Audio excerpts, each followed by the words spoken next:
মানে ২১ মানে মাথা নত নগরণ। মানে মাথা নত নগরণ মানে কি? অল্পতেই কেউ হাছে আত্মসমর্পণ নগরণ। এই বাঙালি জাতি ১৯৫২ সালত মধ্যে মানে প্রথম এই ভাষার অধিকার প্রতিষ্ঠা করি স্বাধীনতার দিকে মানে এক স্টেপ আগায় গিয়ে আর কি অনেক দূর আগায় গিয়ে। তো আরা জাতি হিসেবে ভাষা লই অবশ্যই গর্ব করি। আজি বাংলা আন্তর্জাতিক মানে মাতৃভাষা দিবস ২১ ফেব্রুয়ারি আন্তর্জাতিক মাতৃভাষা দিবস পালনের স্বীকৃতি পেয়ে সারা বিশ্বব্যাপী। তো ইয়ার অবশ্যই জাতি হিসেবে আনার গর্ব আরা এত বড় একটা সংগ্রাম করি জিনিস পাই। কিন্তু মাথা নত নগরণ মানে কি? মানে লজ্জা নপন শরম নপন। কিন্তু আজি আরা কিন্তু আঞ্চলিক ভাষা ব্যবহার করতেন তাই অনেকেই কিন্তু শরম পায় লজ্জা পায়। সামান্য অনেক থানা সদর একান দোয়ানো যাইলি মানে অনেকে কিন্তু গেলেই বিক্রেতার যে আলোচনা এন্ডও কিন্তু শুদ্ধ ভাষা চলে। এটা আঞ্চলিক ভাষা হইতে আর অনেকেই লজ্জা পায়। আর অথচ গ্রামতুন গেই বা আর দোয়ানিয়ে ন গ্রামত হতা হইতে সমিতি কিন্তু মানে মানে চেষ্টা করে শুদ্ধ ভাষা হতা হয়ে পেলে ভালো শুদ্ধ ভাষা হতা হইলে তো সুন্দর। যেহেতু বাংলা আর রাষ্ট্রভাষা আই শুদ্ধ ভাষা হতা হইব সাথে আঞ্চলিক ভাষাও চলিব। আঞ্চলিক ভাষা অধিকাংশ আর চিটাঙ্গল আঞ্চলিক ভাষা হতা হইবার চেষ্টা করি।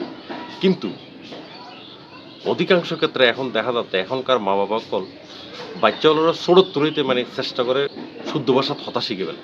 কারণ শুদ্ধ ভাষা থতা শিখিতে যায় যেহেতু মা শুদ্ধ ভাষা থতা হইন্য পারে। তো এন্ড শুদ্ধ লয় আঞ্চলিক লয় মিলি শুদ্ধ ভাষাও নয় আঞ্চলিক ভাষাও নয় কঠিন পরিস্থিতি তৈরি হয়ে গিয়ে। তো ভাষা যেন আর ইংলিশ লই এর আরাতে বহুত মানে অপবাদ আছে আর কি। কেউ হইতে সাধ্যে এটা ইংলিশও থতা হর, কেউ হইতে সাধ্যে বাংলিশও থতা হর, কেউ হইতে সাধ্যে ইংলিশ শিখুন পড়ব ইংলিশ নশিখলি নইব। হ্যাঁ এই এই যুগতাইরে বিভিন্ন ভাষা শিখম পড়ব আতে ইংলিশ বাংলা আতে যেতে জিন প্রয়োজন হয় শিখম পড়ব। কিন্তু ব্যবহারের ক্ষেত্রে আমরা সবসময় জিয়ান হই যে বাংলা ইংরেজি একসাথে ব্যবহার নবীজন। কিন্তু আসলে মানে পরিস্থিতির কারণে কিন্তু চলিয়াই দেখি মানে আর শুদ্ধভাবে হতা হইবার যে চেষ্টা ইবে কিন্তু আর সিটিয়াঙ্গলতে নাই। আর আঞ্চলিক ভাষাও শুদ্ধ করি নহই শুদ্ধ ভাষাও শুদ্ধ করি নহই ইংরেজি তো এটা হতাই নেই। এটা যারা দুই অক্ষর ইংরেজি যারা ইতার লয় এটা মাতিবার কোনো সুযোগ নাই। ইতারের মতো অতি আধুনিক এটা মানে বাংলাদেশে তার কে নেই মানে এরকম একটু পরিস্থিতি তৈরি হয়ে গেছে। তো আর মা বাবাগুলোর দায়িত্ব প্রমিত ভাষা শুদ্ধ ভাষা থতা শিখো জিয়ান আজিয়ের অনেক বছর পরে আজি ভিডিওত মধ্যে আমি ধন্যবাদ দিতাম চাই আর এলাকার বড় ভাই এখনো পর্যন্ত আল্লাহ ওনারা জীবিত রাখি।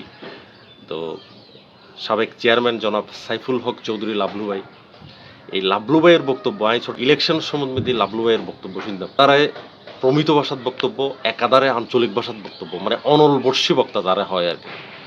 তো ছোট হলো চেষ্টা করতাম আর শিখি ফেললে আর তো মনে হতো আর সম্বন্ধে বা যারা শিখি আর কি তা প্রমিত ভাষাতে অনেকেই হতা হইতে পারে খুব সুন্দর মতো ভালো মতো হতা হইতে পারে। কিন্তু এখনকার মানে মানে বাবা মা কল নিজেরা শুদ্ধ ভাষা থতা হইতে একটু প্রবলেম আছে। এর মধ্যে আবার আঞ্চলিক ভাষা তো মানে মিক্সিং হয়ে যাবে আর কি জগা খিচুড়ি হয়ে যাবে। তো আর একটা বিষয় না আসলে খেয়াল করানো উচিত।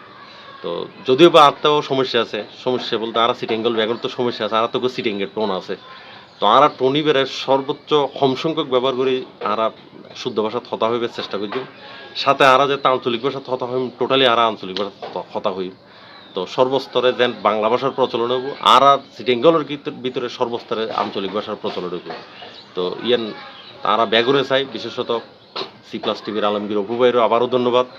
সাথে আরও যারা আঞ্চলিক ভাষালয় হাজগরের ব্যাকরণের প্রতি কৃতজ্ঞতা যারা আজিয়ে ২১ ফেব্রুয়ারির মধ্যে ব্যাগুনও ভালো তাইবেন। আসসালামু আলাইকুম রহমতুল্লাহ।